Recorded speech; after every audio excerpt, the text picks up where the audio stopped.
Hey everybody, it's Christy Birchville here. We are starting a new study today, and it is over the book of Romans. Romans is in the New Testament of the Bible, and it is an incredible book that has been studied, restudied, debated, researched so many times. It has been the text behind a number of great theological movements, including the Protestant Reformation, as Martin Luther was studying through Romans when he nailed his 95 Theses to the door. And this book has been used to create evangelism programs. It's been used to talk through people about faith. It is a tremendous book. We're going to spend 16 days in this book. We're not even going to begin to touch all of the topics that are going to be in the book of Romans. We're going to look at the book of Romans as Paul's testimony of faith. This is his declaration of, why do I believe in Jesus Christ? Paul is writing this book to the church in Rome.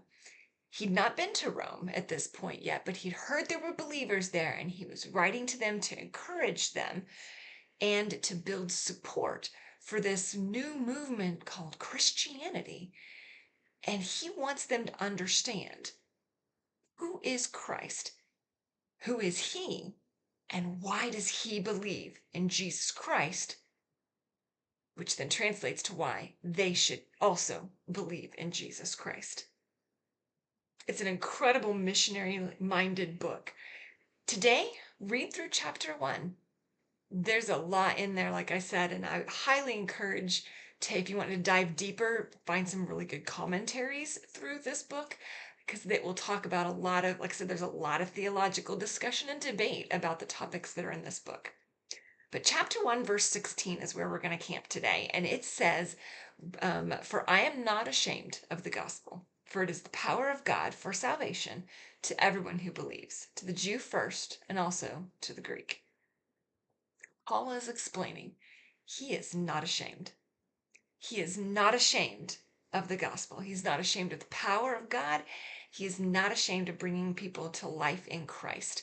That is where he is standing. That is his bedrock, his foundation. He is staking his claim there, and no one is going to move him off of that.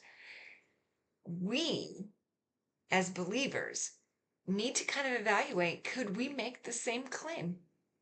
Would we make the same statement to others who maybe we haven't met and we don't know exactly what they believe?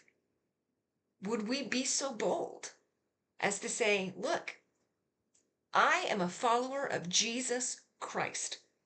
I'm unapologetically a Christian, and I seek to be more like Christ in every area and every aspect of my life. How bold are we with that statement? How bold are we with that in our life? Does our life represent everything about Christ? Are we seeking to follow him in our life? It's a bold claim. It's a courageous claim. It's a claim that requires action to follow it up. We've talked about that in prior studies about the importance of acting things out. I know we went through James a little while back, and acting out our faith is important.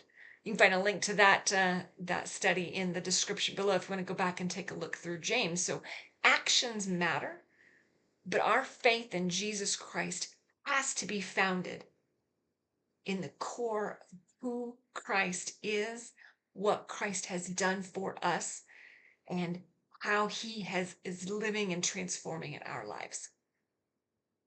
Does that describe you? Could you make a statement like that, like Paul does? That's where we're going to start, and we're going to spend these next 16 days peeling back Paul's confession of faith and declaration of his following of Jesus Christ. And it starts with him not being ashamed. Does that describe you? Make sure you subscribe so you don't miss a single one of these as we go through this. I look forward to continuing with you guys on the journey, and I'll see you tomorrow. Thanks.